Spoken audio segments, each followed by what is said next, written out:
मैं ना रिपोर्टर राजेश कतनौरिया की एक ग्राउंड रिपोर्ट पढ़ रहा था और उसमें हिमाचल प्रदेश के हवलदार नरेश कुमार गौतम जी की जो कहानी है वो मुझे बहुत हैरान कर गई। अच्छा, ऐसा क्या खास था उनके सफर में? तो हुआ ये कि 55 साल के नरेश जी, जो जौली विधानसभा क्षेत्र की ग्राम पंचायत भरमाड़ के रहने वाले थे, वो साल 2000 में टेरिटोरियल आर्मी में भर्ती हुए। फिर 2008 में वो वहां से रिटायर भी हो गए।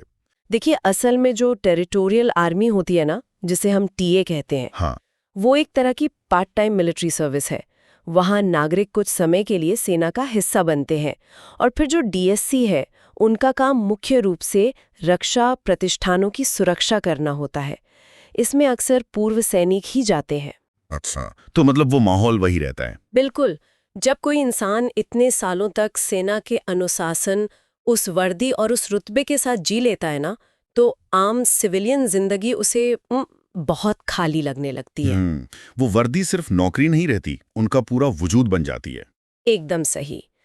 लेकिन इस पूरी कहानी में जो सबसे दुखद मोड़ है, वो बहुत विचलित करने वाला है। हाँ, वो तो है।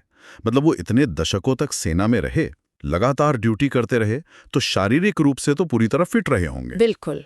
और फिर अचानक 22 जुलाई को ग्वालियर से उनके परिवार को फोन आता है कि उन्हें ब्रेन हैमरेज हो गया है। अरे बाप रे! सोचिए, एक सैनिक जो सरहद पर किसी भी खतरे से लड़ने की पूरी ट्रेनिंग लेता है, वो अपने ही शरीर के अंदर की एक मेडिकल इमरजेंसी के सामने कैसे हार सकता है? रिपोर्ट के मुताबिक ग्वालियर के मिलिट्री हॉस्पिटल में वो 5 दिन तक वेंटिलेटर पर संघर्ष करते रहे। बाप रे, 5 दिन? हाँ, और फिर सोमवार सुबह 7 बजे उनका शरीर हार गया।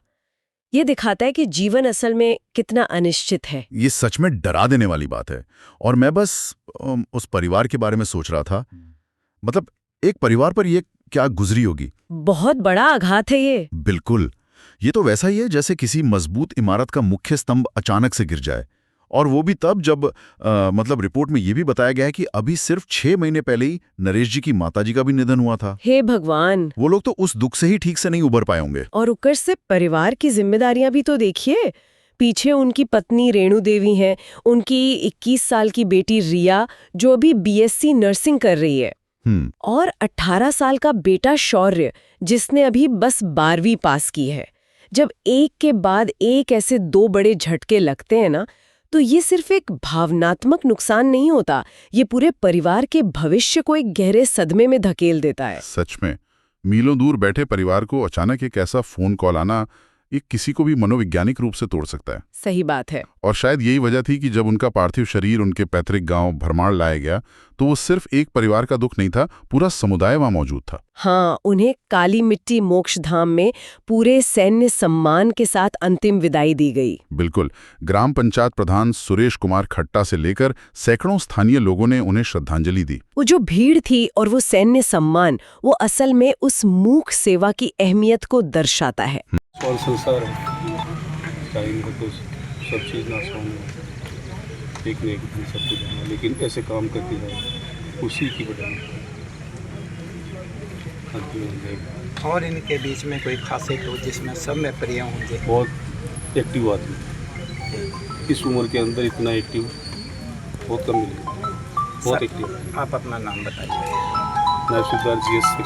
आपके अंतर्गत काम करते थे जी? हाँ। धन्यवाद सर। आज मुझे सुबह ही वार्ड नंबर 5 से वार्ड नंबर के थ्रू पता चला है कि हमारे नौजवान साथी स्वर्गवास हो गया है। आज का दिन ग्राम पंचायत भरमाड़ के लिए बहुत ही दुखपूर्ण है। आज हमारे वार्ड नंबर 5 के मिलनसार मधुरभाषी सज्जन हमारे भाई नरेश गौतम उर्फ बिट्टू का अपनी ड्यूटी के दौरान ग्वालियर में उनका स्वर्गवास हो गया। आज हम समस्त ग्रामवासी इस दुखद घटना पर उनके साथ हैं और ईश्वर पूरे परिवार को इस दुख को सहन करने की शक्ति प्रदान करना चाहिए। ठीक है।